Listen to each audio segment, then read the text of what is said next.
Қаншама отбасы бар, күйеуі мен әйелі бірге тұрғаны болмаса, шынайы бір-бірімен контакт жоқ. Қаншама жай ғана арендатор ретінде тұрып жатқан отбасылар бар. Уақыт өте келе бір-біріне суиды, уақыт өте келе бір-бірін көрмейтіндей жеккөрініш бір пайда болады. Өкінішке орай бұл разборда өзіңіздің таныстарыңызды, өзіңіздің ата-анаңызды, өзіңіздің туыстарыңызды тануыңыз мүмкін. Ұят болады, ой бұл папа мама не дейді, ой бұл там көршілер не дейді, того шаршаған, все уже я не могу. Либо сен сол проблеманы қазір жас кезіңде шешесің, либо сол проблема сенде көбейеді, и соңында 50-60-қа таяғанда отырасың, точно өзгере ма, не істесем болады деп, да? Проблема сама по себе не рассасывается. Қаншама отбасы бар, негізі тек қана отбасы деген аты болмаса, күйеуі мен әйелі бірге тұрғаны болмаса, негізі шынайы бір-бірімен контакт жоқ.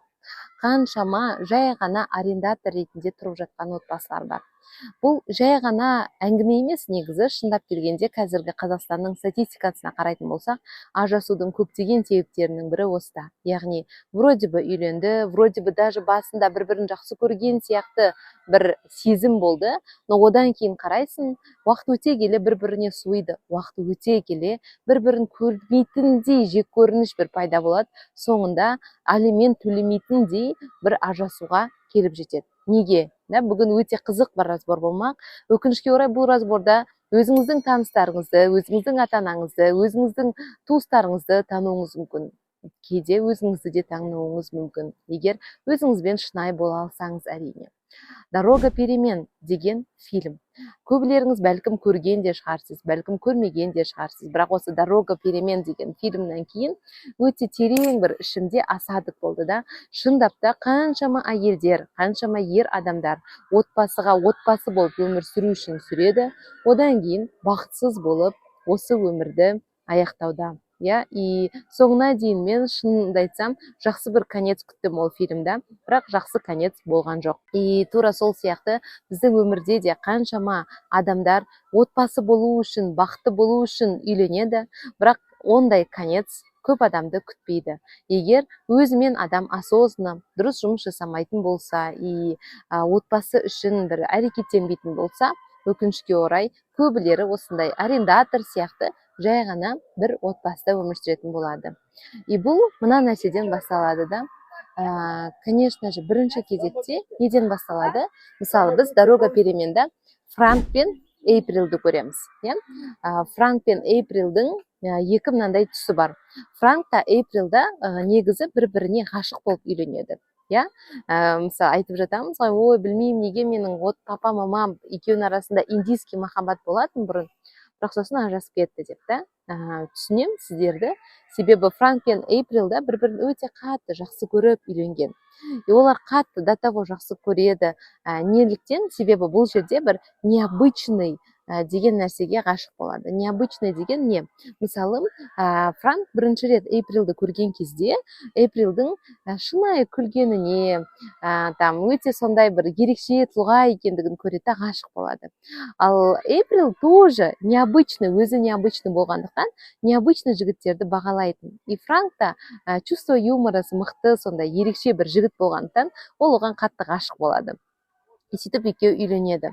Алайда үйленгеннен кейін катастрофаның барлығы басталады. Үйленді, одан кейін екеуінде де миында қандай пайда болады? Мен муж сценарийна, рольна сай болуым керек. Мен жена рольна сай болуым керек. Мен домохозяйка рольна сай болуым керек дейді. Екеуі өздерінің шынайы қалауларын бас тастап, тек қана сол рольдарға сай болуға тырысады. Ол қалай? Мысалы, Эйприл не істеп бастайды? Тоқтамай завтрак дайындайды, күшті тамақтар дайындайды, балаларды күшті күтеді дегендей, да. И одан бөлек Франк болса, Франк та не істейді? Тоқтамай офисный менеджер болып, күнделікті офисқа барып жұмыс жасап бастап кетеді.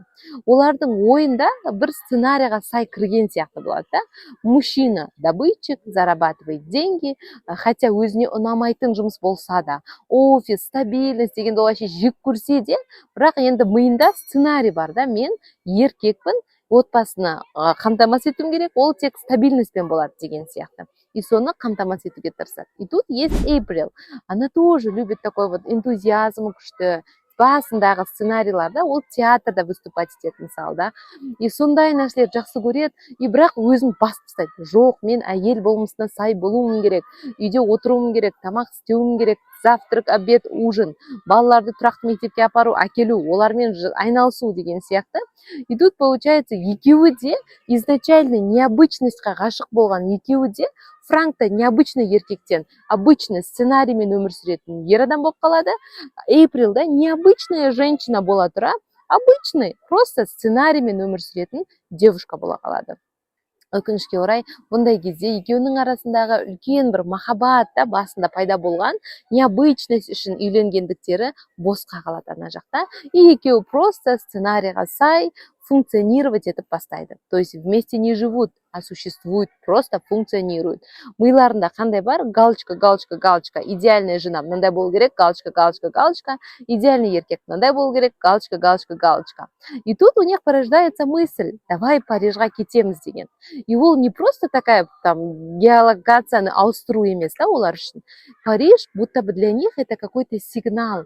Ура! Парижға барсақ, там Эйприл үшін для нее это что-то такое необычное. Ура, там ішіміздегі арманымызды орындаймыз деген бір белгі. Но кімге болса, Фрэнкқа болса тоже что-то такое необычное, давай там осындай бір ход жасайық деген сияқты, екеуінен де смелості талап ететін өте күшті бір мекен, арман ретінде пайда болады Парижда. Бірақ екеуі де артқа тартады. Неге? Себебі ішіндегі внутренний опорасы жетпей қалады. Себебі сырттағы сценарийға сай болуың керек, мынандай рольға сай болуың керек деген установкалар Эйприлді да сындырады, Фрэнкті да сындырады.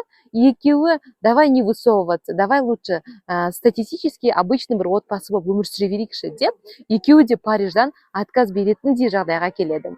Конечно, в фильме показывается, будто бы Франк только отказывается, говорит, мен болып Нью-Йоркта қалам, офиста қалам дегендей, но на самом деле подсознательно Эйприл тоже боялась этих изменений. На самом деле она тоже руха, духа жетпеді, да, оны жақта внутренний опорасы жетпеді. И байқасаңыз, Париж туралы все мы решили переехать в Париж деп айтып бастаған кезде, олардың көршілері, олардың жаңағыдай кімдері, да, там, любой таныстары, ты чего, зачем, жақын достары даже, да, говорят, зачем, қазіргіне күшті емес па деген сияқты, да, и будто бы никто их не принимает. И олар содан сынып қалады, күшті идеялары неден сынып қалады? Просто сыртқы статусқа сай бола алмағандықтан өздерін мұжғылап басып тастайды да, амал жоқ, енді Париждан да отказ береді. И продолжает офисный менеджер болып баяғыдай да Франк. А кім болса продолжает просто быть Эйприл домохозяйкой. Понимаете? И олардың армандары бар, и армандарын басып тастаған айналасындағы қоғам бар. Өкінішке орай ондай отбасылар өте көп. Өздерінің шынайы қалауларымен контакттары болмағандықтан, өздерінің шынайы қалаулары, мен мынаны қалаймын деп айтып тұрса да, ішіндегі внутренний ребенок, мен мынаны қалаймын деп айтып тұрса да, сонда да өздерін басып тастайтындар бар. Себебі ұят болады, ойбу, папа мама не дейді, ойбу, там көршілер не дейді деген сияқты, тек қана ұят боладының кесірінен қаншама адамдар өздерінің ішкі қалауларынан тыс просто рольға, сценарийға сай өмір сүріп жатыр. Ондай адамдар бақытты бола ала ма? Негізінде бола алмайды. Себебі шынайы бақыт, шынайы өзіңді танудан, ішкі қалауларыңды білуден, соны орындаудан басталады негізі. Ал егер тек қана по шаблону, по структуре өмір сүретін болсаңыз, ол сізді ұзаққа дейін алып келмейді. Тура Эйприл мен Франк сияқты. Олардың фильмда қарайтын болсаңыздар, такой момент, да, Франк күнде завтракта улыбаться, да, это так фальшивая улыбка, да, у Эйприл. И такая вот фальшивое слово, у нас все хорошо, дейтін, ол Франк. Да, екеуі де фальшиво играют роль, что у них все хорошо, что они такие вот семьи, да, что где у них все чисто, дегендей. И даже тот момент, когда приходит сосед, психически ненормальный баласымен, и сол кезде ол барлық шындықты айтып тастайды, да, оның өзі показатель того, что на самом деле шынымен де екеуі де бақытсыз. бақытсыз, просто сценарийға сай өмір сүріп келе жатыр. Бұл нәрсе көбейген сайын, өкінішке орай, қаншалықты сіз сценарийларға ұюға тырысқан сайын да сыртқа, конечно, жақсы сценарийлар бар, да, который сен сақтануың керек. Этика, эстетика деген сияқты там, олар окей, их можно.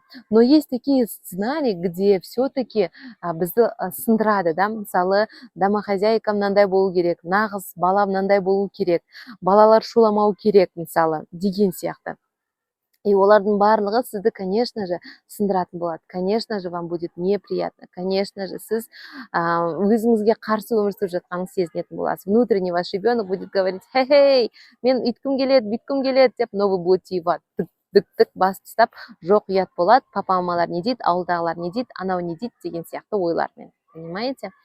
И, конечно же, бұл жерде Фрэнк та Эйприл да бақытсыз на самом деле, да, и оны соңғы моментте уже Париждан отказ береді, и сол кезде тіпті Эйприл тағы да забеременеет, өзі тағы бір балаға, и думает про аборт. Сол сәтте даже медицинаға жүгінудің орнына өзіне өзі аборт жасатудың өзі показатель того, что уже все, она не может жить по сценариям, да, уже до того шаршаған, все уже я не могу деп, и өзін-өзі солай өкінішке орай қол жұмсауға дейін итермелейтін бір сәт. Өте ауыр фильм, өте ауыр. Конечно же, хотелось, чтобы басқаша біткендігін, да, бірақ өкінішке орай бізде қаншама отбасылар солай өмір сүруде. Әрине бізде дін болғандықтан, бізде суицид деген нәрсе қатты нежелательный болғандықтан, қоғаммен да порицаемый болғандықтан, көбіміз суицидқа дейін бармайды, бірақ 60-қа келсе де, 50-ге келсе де соны шыдап жүруге дайын. Қаншама аналарымыз бар, бүкіл жері ауырып жатқан, сахарный диабет, варикоз, анау мынау ауырса да шыдап жүрген, да.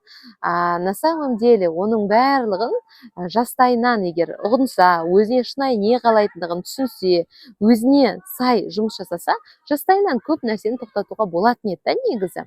Бірақ жоқ, бізде ұят болады деген нәрсе қаттырақ басым, сондықтан ұят болмас үшін көбісі осылай қатты әрекеттеніп, басқаларға ұнау үшін, сол сценариймен жүру үшін ғана тырысады, и соңында осындай печальный жағдайларда, там, суицидқа дейін бармаса да, бақытсыз отбасылар көп болады. Біреулер 50-60 жасқа келгенде больше я так не могу деп ажыраса салады. Біреулер ары қарайда осы отбасында өмір сүреді, бірақ амал жоқ, бақытсыз. Себебі қаншама менде клиенттер болды, 50, 60, 70 жасар ханымдар, 70 болған жоқ, енді 68-65 жастағы ханым келді бір рет. 60 жастағы, 50 жастағы, 40 жастағы ханымдар келді. И бір ғана түсінгенім бар, да, либо сен сол проблеманы қазір жас кезіңде 20 жасыңда, 30 жасыңда, мейлі 35 жасыңда шешесің, либо сол проблема сенде көбейет, и соңында 50-60-қа таяғанда отырасың, точно өзгере ма, не істесем болады деп, да. Получается, проблема сама по себе не рассасывается. По-любому ол проблема отбасыда, сенде бар ма, ол болады, да. Сен конкретно өзің қолыңды прям білек сыбана кірісіп, все, давай мен шешейін, мен проблема маған Аллах тағала беріп тұрса, демек менде оны шешуге потенциал бар ғой, давай мен шешейін деп өзіңіз кіріспесеңіз, онда сіз үшін оны ешкім жасамайды. Я Рақд сүресінде де солай айтылмай ма? Әркім өз жағдайын өзі өзгертпейінше ешкім өзгертпейді, да, сіздің орныңызға.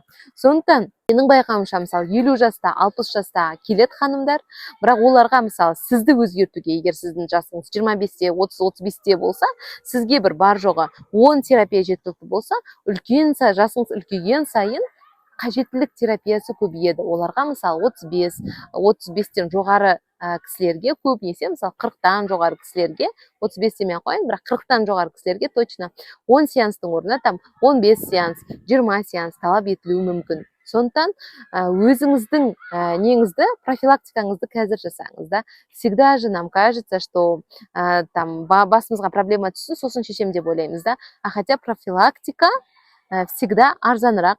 Я, мысалы, егер 30 жасыңызда отбасылық өміріңізді ретте алғанда, да, отбасылық өзіңізді, мысалы, өз қалауларыңызды түсіне алғанда, 50 жаста кризис синдром опустошенного гнезда бәлкім болмайтын еді біреулерде, бәлкім біреулерде күйеулері измена жасамайтын еді, бәлкім біреулерде там бақытсыз болып, қаншама психосоматикалық ауруларды өзіне алып отырмас еді. Понимаете? Тут очень важная, большая разница. 20-да, 25-те, 30-да өткен проработка мен 50-60-70-те. 50-60-70-тің өзінде келіп жатқан ханымдарға кәдімгідей бас ием, себебі ол кісілер вообще высший пилотаж молодцы, үмітсіздікке түспей, сонда да келіп жатыр, да, мысалы. Көбіміз үмітсіздікке түсіп қоя бер осы жерде дей саламыз ғой, а олар үмітсіздікке түскен жоқ, да. Сондықтан қазір получается мына жақта Фрэнк пен Эйприлдің өміріне қарайтын болсақ, соңы осындай катастрофа, драма болып бітті. И оның бітуінің басты себебі екеуі де өзінің құндылықтарын ести алмады, өзінің қалауларын ести алмады. Құндылық деген жалпы не білмейтін болсаңыз, мына видеоны міндетті түрде қараңыз, соңғы шыққан видеом. Құндылықтар туралы, жалпы неге біз біреудің арманымен өмір сүреміз, неліктен өзіміздің ролімізға, өзіміздің қалауымызға сай өмір сүре алмаймыз, сол туралы. И егер сізде шынымен де осы құндылықтарыңызды, мен вообще қандай құндылықпен өмір сүремін, Франк, Эйприл, да, мысалы, у них была құндылық необычный өмірге ұмтылу, да, мысалы, маңызды құндылық, бірінші құндылық. И они это предали, сатқын болды өздерінің құндылықтарына, сондықтан өмірлердің соңы сондай катастрофамен бітті. Хотя они изначально друг друга любили, хотя изначально у них, у Эйприла тоже, и у Франка была вот эта вот құндылық, да, сонымен өмір сүру деген от көздері болған негізі. Но они это потеряли. Почему? Потому что өз құндылықтарын в контакте с собой бола алмады. И сізде де осы проблема бар болатын болса, менің құндылығым не, менің қалауым не, мен жалпы бұл өмірде нені қалай, миссиям қандай білмей жүрген болсаңыз, қазіргі таңда да сіз үшін Zoom практика өткізетін боламын. Zoom практика, неге мен ютубта просто так оны бере салмаймын, да, практиканы, себебі ол жерде кәдімгідей тоқтап, жасап, сұрақтарыңызды қойып, анализировать етіп бірге жасауымыз керек. Сондықтан ютубта бере алмаймын, міндетті түрде бірге Zoom практика ретінде жасайық. Оған қатысу үшін оп-оңай, бар жоғы екі вариант бар. Бірінші вариант, тегін вариант, ол менің кез келген YouTube подкастымды алып, инстаграмыңызда мені белгілеп, неге менің ютубтарымды көресіз, соны айтып кетсеңіз, қатты қуанамын. Екінші вариант, егер сіз инстаграмда белгілегіңіз келмесе, олай да болады, кейбір адамдар түсінемін сіздерді. Ондай болса, сіз бар жоға асты описаниядағы ссылкамен өтіп 5000 теңге төлейсіз және 3 сағаттық Zoom практикаға қатысасыз. Ол практикада ключевой момент нақты сенің құндылықтарыңды біліп шығасың. Там не такая прям сухая информация, құндылық деген анау мынау деп, да, потому что сухой просто информацияның барлығы мен ютубта ақ бере аламын. И мына видео құндылықтар туралы видеоның барлығын сізге и так беріп жатырмын. Тегін да оның барлығы. Алайда кейбір практикалар бар, оны тұрақты бірге жасауымыз керек. Сондықтан өзіңізге вариант таңдаңыз. Екі варианттың біреуі описаниядан өтіп, егер қаласаңыз просто репост үшін қатысыңыз, немесе төлем жасап міндетті түрде қатысыңыз. Сол кезде өте күшті энергообмен болады, и сізде де осы практикадан пайда алып қалайын деген бір нақты энтузиазм, желание, қалау болады. Жарай ма? Ендеше келесі көрісуіміз Zoom практикадан болсын. Сіздермен бірге болған Сүйрік Аймұратқызы, практикующий психолог, 8 курстың авторы, әрі бір кітаптың авторы. Иншаллах, уже давно 3000-ға жоқ клиенттер риза, оларға уже проработка жасап жүрген, практикам өте көп, инструменттерім өте көп. И как раз таки, иншаллах, онлайн болатын. Zoom практикада бірге сол инструменттерді в моменте жасайтын боламыз. Ендеше, қош саламатта көріскенше.